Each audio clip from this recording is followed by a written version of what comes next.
नमस्कार बच्चों, मैं सुरुचि सामरिया आपका ई कक्षा में स्वागत करती हूँ। आज आप मेरे साथ कक्षा 5 के हिंदी विषय के अंतर्गत पाठ 10 नारी शक्ति का प्रतीक के अभ्यास प्रश्न हल कर रहे हैं। बच्चों, आप मेरे साथ यह पाठ पिछले भाग में पढ़ चुके हैं, जिसमें आपने भगिनी निवेदिता के बारे में जाना कि किस तरह से उन्होंने इस देश में आकर हमारे देश के लिए बड़े बड़े कार्य किए, जो कि बहुत ही कठिन है। बच्चों, अब हम इस पाठ पर आधारित अभ्यास प्रश्नों को हल करेंगे। तो देखते हैं पहला प्रश्न क्या है। मार्गरेट का पूरा नाम क्या था? बच्चों, आपसे ये जो प्रश्न पूछा गया है यह बहुत ही सरल है। शुरुआत में आपको बताया गया था कि मार्गरेट का पूरा नाम क्या था। तो बच्चों, मार्गरेट का पूरा नाम मार्गरेट एलिजाबेथ नोबल था। बच्चों, अब यह नाम आपको याद हो गया होगा। चलते हैं अगले प्रश्न की तरफ।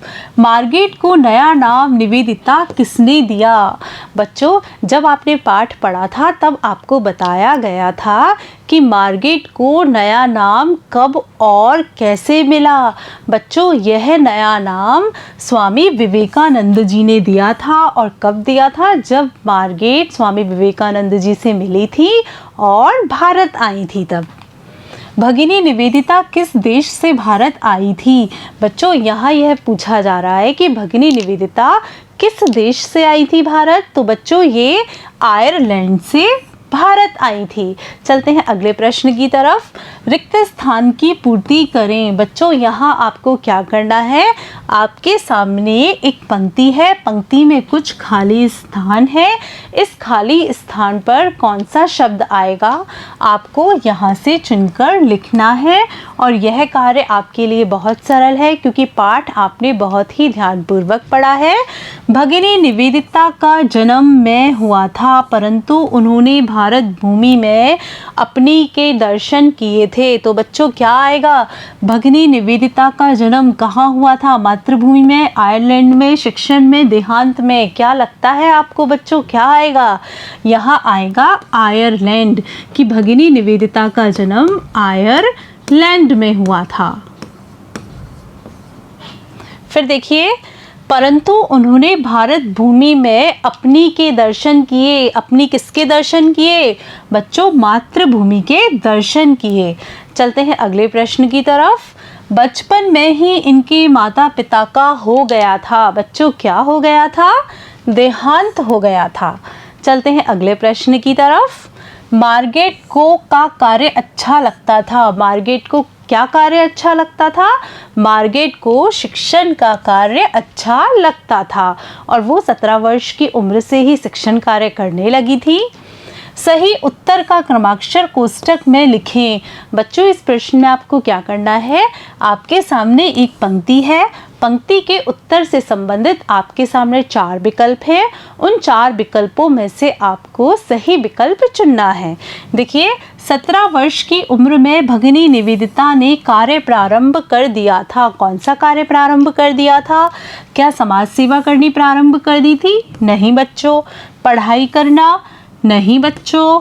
पढ़ाने का काम करना? ये उत्तर देखकर आपको याद आ रहा होगा कि भगिनी निवेदिता ने 17 वर्ष की उम्र से ही शिक्षण का कार्य प्रारंभ कर दिया था।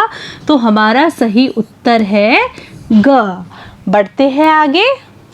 स्वामी विवेकानंद ने ख्याति अर्जित की थी। स्वामी विवेकानंद जी ने ख्याति कब अर्जित की थी? भारतीय सम्मेलन में? नहीं। विदेशी सम्मेलन में? नहीं बच्चों। शिकागो के विश्व धर्म सम्मेलन में? हाँ बच्चों, स्वामी जी ने शिकागो के विश्व धर्म सम्मेलन में ख्याति अर्जित की थी। बढ़ते हैं आगे। भगिनी निवेदिता के माता पिता का क्या नाम था? बच्चों, इस प्रश्न में आपसे पूछा जा रहा है कि भगिनी निवेदिता के माता पिता का क्या नाम था। तो उत्तर है, भगिनी निवेदिता की माता का नाम मैरी इजाबेला, पिता का नाम सैमुअल रिचमंड नोबेल था। चलते हैं अगले प्रश्न की तरफ। भगिनी निवेदिता ने भारत देश के लिए कौन कौन से कार्य किए? बच्चों यह प्रश्न तो आपके लिए बहुत ही सरल है, क्योंकि आपने पाठ ध्यानपूर्वक पढ़ा है और आपको भगिनी निवेदिता के कार्यों का स्मरण हो रहा होगा। देखिए, भगिनी निवेदिता ने भारत में महिलाओं को पढ़ाने, स्वामी विवेकानंद जी के विचारों का प्रचार प्रसार करने, रोगियों की चिकित्सा सेवा करने, पत्र पत्रिकाओं में लिखने जैसे कार्य किए थे। चलते हैं अगले प्रश्न की तरफ। भगिनी निवेदिता को भारतीय महिलाओं की कौन कौन सी विशेषताओं ने सर्वाधिक प्रभावित किया? बच्चों यहाँ आपको यह बताना है कि भगिनी निवेदिता को भारतीय महिलाओं में कौन कौन सी विशेषताएं दिखाई देती थी जिसके कारण वो उनसे प्रभावित होती थी। तो बच्चों देखिए, भगिनी निवेदिता को भारतीय महिलाओं की लज्जा, विनम्रता, स्वाभिमान, सेवा भाव, निष्ठा की भावना, ममता जैसी विशेषताओं ने सर्वाधिक प्रभावित किया। चलते हैं अगले प्रश्न की तरफ। जीवन की किस घटना ने भगिनी निवेदिता के जीवन को बदल दिया था? बच्चों यहाँ पर आपको यह बताना है भगिनी निवेदिता के जीवन में ऐसी कौन सी घटना हुई थी जिसके कारण भगिनी निवेदिता का पूरा जीवन बदल गया था। तो बच्चों आपको याद आ रहा होगा कि इंग्लैंड में जब वो स्वामी विवेकानंद जी से मिली थी तथा उनके प्रवचन सुनने के बाद भगिनी निवेदिता का जीवन बदल गया था। चलते हैं अगले प्रश्न की तरफ। भगिनी निवेदिता वेद की कौन सी ऋचाओं का स्मरण करती थी? बच्चों आपको यहाँ पर यह बताना है कि भगिनी निवेदिता वेद की कौन सी ऋचा गुनगुनाती रहती थी, कौन सी ऋचा को याद करती रहती थी। तो बच्चों देखिए, भगिनी निवेदिता वेद की निम्न ऋचाओं का स्मरण किया करती थी। ऋचा है बच्चों ये, अस्तो माँ सद्गमय, तमसो माँ ज्योतिर्गमय, मृत्योर्माँ अमृतगमय। बच्चों ये बहुत ही अच्छी ऋचा है, इस ऋचा को आप भी याद कर सकते हैं। बच्चों आज आपने मेरे साथ कक्षा 5 की हिंदी विषय के पाठ 10 नारी शक्ति के प्रतीक के अभ्यास प्रश्न हल किए। मुझे पूरा विश्वास है कि आपको इन सारे प्रश्नों के उत्तर अच्छे तरीके से समझ में आ गए होंगे।